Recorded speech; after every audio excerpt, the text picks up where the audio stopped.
नमस्कार, मी अमृता कुलकर्णी. अधिक महिन्याप्रित्यर्थ मी तयार केलेल्या या विशेष व्हिडिओ सिरीजला तुम्ही सर्वजण अतिशय उत्तम प्रतिसाद देत आहात. त्याबद्दल खूप खूप धन्यवाद. भगवान विष्णू यांच्याशी संबंधित वेगवेगळे श्लोक, स्तोत्र आणि त्यांचे मराठीतून अर्थ या सिरीजमध्ये आपण पाहत आहोत. हे सर्व श्लोक आणि स्तोत्रे आपली पुराणे, उपनिषदे यातून घेतलेली आहेत. त्यापैकी काहींचा उल्लेख इतर प्राचीन वाङ्मयामध्ये सुद्धा आढळून येतो. विष्णूच्या अनेक अवतारांपैकी एक अत्यंत महत्त्वाचा अवतार म्हणजे श्रीकृष्ण. श्रीकृष्णावर पुरातन काळापासून आजतागायत अनेक ग्रंथ, काव्य आणि महाकाव्य यांची रचना झालेली आहे. आद्य शंकराचार्यांनी श्रीकृष्णाची स्तुती करणारे श्रीकृष्ण अष्टक तयार केले. या श्रीकृष्ण अष्टकामधील पहिला श्लोक आज आपण पाहूयात.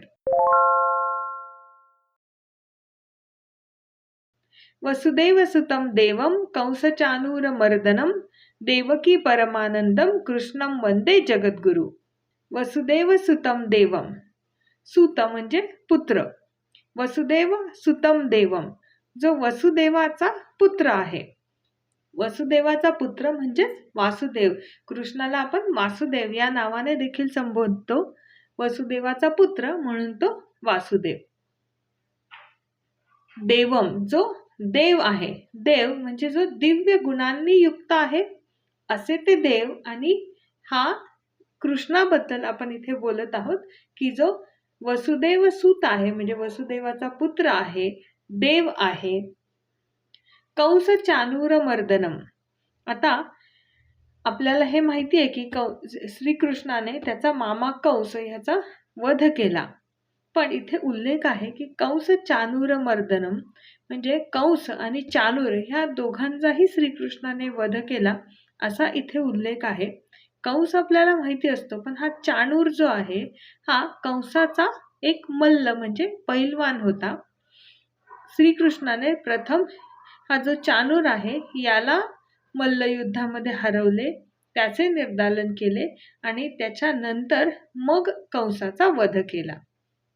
देवकी परमानंदम, माता देवकी हिचा जो परम आनंद आहे. कृष्णम म्हणजे कृष्णाला. वंदे म्हणजे मी ज्याला वंदन करतो. जगद्गुरु की जो अवघ्या विश्वाचा गुरु आहे. तर ह्या संपूर्ण श्लोकाचा आपण अर्थ पाहूयात.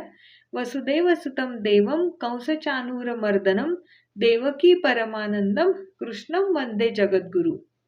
म्हणजे अवघ्या विश्वाचा गुरु असणारा वसुदेवाचा जो पुत्र आहे असा जो श्रीकृष्ण, जो देव आहे, ज्याने कंस आणि चानूर यांचा वध केला आहे, जो देवकीचा परम आनंद आहे, अशा या कृष्णाला मी नमन करतो, अशा या कृष्णाचे मी वंदन करतो, असे या श्लोकामध्ये म्हटलेले आहे.